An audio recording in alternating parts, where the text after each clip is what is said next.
Hey guys, what's up? It's Kelsey here. Welcome back to the channel. A few weeks ago, I filmed a video of a truck comparison at 3 different price points. As you guys know, trucks are a part of a fingerboard. So today I'm going to be sharing with you guys a comparison of complete fingerboard setups at 3 different price points. One's at $5, one's at $20, and then the last one is at $150. For this video, I'm going to start out by comparing each of the parts of the fingerboards and then see kind of where the differences lie. So first up, we have the boards. With each board, you get a different shape, a different weight, and a kind of a different pop, and all 3 of those contribute toward the consistency at which the board performs. So starting with the Tech Deck, it's a pretty long board. It's a standard 32 millimeter, I believe. The concave is very rough, if you will. It's not a smooth concave. You can really see the exact line in which it starts to curve. The nose and the tail seem to be equally the same size, which usually you have a larger nose and a smaller tail for better performance. The board is of course completely plastic, so the pop really isn't there compared to the wooden boards. And it is a relatively light deck because it is made of plastic. The shape itself makes it a little bit more difficult to use. I am used to probably a 96 millimeter board, and I know for a fact that this is over 98 millimeters. Overall, the shape of this board, it is very usable, but it will be a little bit more difficult and the consistency won't be to the level of the other boards. Moving on to the board of the $20 setup. This is a teak tuning $20 setup. I did do a video on this a few weeks ago, so go check that out if you haven't seen it already. Now this board is a whole lot shorter. It is a bit more mellow, which usually for $20 setups, you won't find a board so mellow. If you haven't seen it already, I highly recommend you go check out that video before continuing with this video, because that will give you a huge understanding of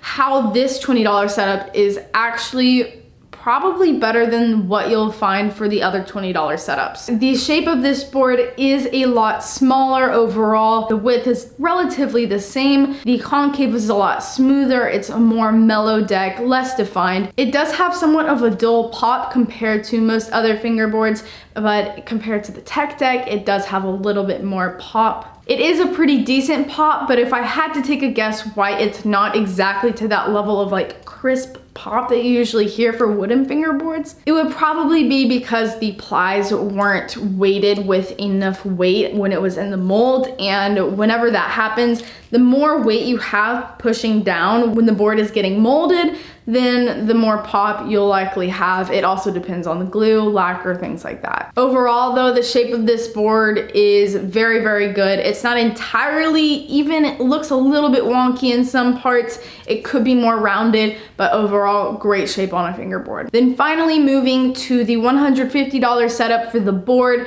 This shape is super defined. Again, this is not a mellow board compared to that $20 setup, so they are different shape styles, but the nose is significantly bigger than the tail, perfectly rounded in a square sort of roundness. The sides of the board are very rounded as well. You can just tell it's lacquered a lot better. It has that shine, the quality, you can see it there. The pop is really great too. You don't see any separation between the plies from glue. So that means enough weight was pushed down when it was in the molding process. Overall, there are 0 flaws that I can see to this board. I will say I'm trying to be the least biased as I can for these. I'm trying to give it a very accurate description of what I'm seeing before me. So yes, I do use $150 setups very frequently and I'm used to that quality, but I am sharing with you guys my honest opinion. Moving on to the trucks. So Tech Deck trucks are kind of like a thing. People really like Tech Deck trucks. It's probably the best feature about the Tech Deck Complete. And if you've seen my video about upgrading your Tech Deck for under $20, you'll know that I do not recommend taking the trucks off because I do think that that is the best part of the setup. The tuning that it comes with is not the greatest. To be honest, I had to reset up this Tech Deck. I didn't have a fresh one, if you will. So the tuning is not entirely accurate to what it comes with, but I do know for a fact that when you first buy a tech deck, the trucks are very, very tight. So the first thing I would recommend doing is upgrading the bushings. But of course, the upgraded bushings will not come with the tech deck. So as it is on its own, the trucks aren't responsive, but that is because of the bushings. The trucks are a little bit higher, they're not rounded out. I would again recommend checking out a different video that I've made, the truck comparisons, and you can kind of get an understanding of what these trucks are about. So the shape of the truck's a little less rounded, it's rough around the edges. It's a bit higher than usual, but still very usable. Now the trucks at the $20 setup, you will find this on most $20 completes. These trucks are 29 millimeters, but they have a wider axle, I think it is. So you can put wheel spacers on and they become 32 millimeter trucks. I don't love the way that looks. I think it looks a little bit loose. It doesn't look like it fits, even though it does work. It is lower than the tech trucks, but I know for a fact the base plates are pretty difficult to screw in. They usually don't have them pre-threaded, and the shape of the truck itself is nothing to be amazed at. It is probably kind of close to the old shape of tech deck trucks, maybe a little bit better. The Black River trucks are pre-threaded, but I know that when you unscrew and screw it in multiple times, the metal is a bit pliable, so those threads will come loose, and then that's what happens when you get stripped base plates. The shape of them is a lot smoother than what we've seen in the past two setups. It looks like it fits, it flows, it looks like the quality you're getting, and I think it will be a little bit more durable in the long term if you don't take them on and off multiple times and strip the base plates. Now for the wheels, we're going to be looking at the smoothness of them, the shock absorbency, and kind of the roll time, although I personally don't think that the roll time of the wheels plays a huge part in their performance. They're standard plastic wheels. They don't have the bearings in them like the other two do. These aren't the best quality, and you can get an upgrade for pretty cheap, under $10 sometimes. The wheels are very hard plastic, which does not absorb the shock after your tricks very well, and the roll time is something to be desired. They do not roll very far. Now on the opposite end, these wheels roll for a million years, which again, I don't think really has an effect on their performance. It is kind of satisfying to see them roll for long periods of time, but they are a bit loud. The bearings, they make kind of a lot of noise.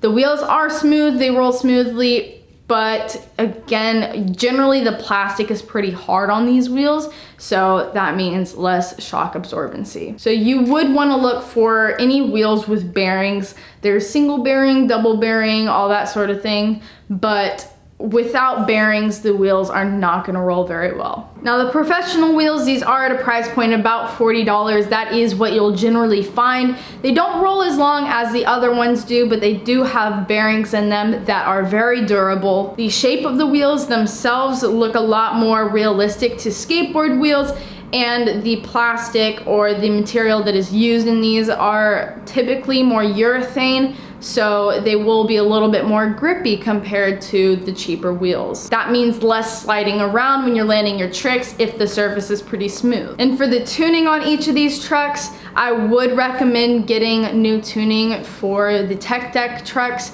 and most likely any trucks that you purchase, you're going to want to change out the tuning. I love Bubble Bushings by Teak Tuning, but you can use pretty much anything that you like. And then the same for the grip tape, the grip on the tech deck. I cannot stand skate grip. It doesn't do the trick for me. Literally sometimes does not do the trick. So I would recommend changing that out for the foam grip tape of your choice, or whatever you like. It's about preference for the tuning, in my opinion. I will touch on the public perception when you use each of these boards. No one is going to judge you if it's all that you can afford. I feel, not personally, but in general, there is a higher level of respect when you're using a board upward of $100. It's really though about what works for you best. If you don't have the money to spend, by all means don't spend it. I feel like there are a lot of comments out there that are like, wow, $150 for a little toy fingerboard. You could get a skateboard for that amount of money or less. And that is very true, but these professional fingerboards are handmade. So I think labor is a huge part that factors into those price points of the professional products. Skateboards, because they're bigger and they're more general to the public, more accessible, they are able to be mass produced by skateboard companies, and then that kind of significantly brings down labor costs. $20 setups and the tech decks are likely mass produced. I don't know of many companies that hand make their boards and sell them for under $20. I do think you get what you pay for in a sense with the quality of the products, but by no means does that mean that the lower price pointed products don't work just the same. If you're used to using tech decks, then tech decks are gonna be easier for you to use. If you're used to using professional fingerboards, that's what's gonna be easier for you to use, which is why I don't like comparing the ability of each to perform tricks, because if I'm used to one board, then I'm going to land those tricks more easily than if I try them on a board that I'm not used to. I hope that made sense, and I hope that this video helped clarify some key, maybe misperceptions about the price points of fingerboards. I hope you guys enjoyed the video, and make sure you subscribe and hit that notification bell if you don't want to miss a video, and give me a like down below if this helped you out. I would really appreciate it. Leave in the comments down below what you think, any opinions you might have, any questions, and I'll do my best to answer them. I'll see you all in the next video. Goodbye.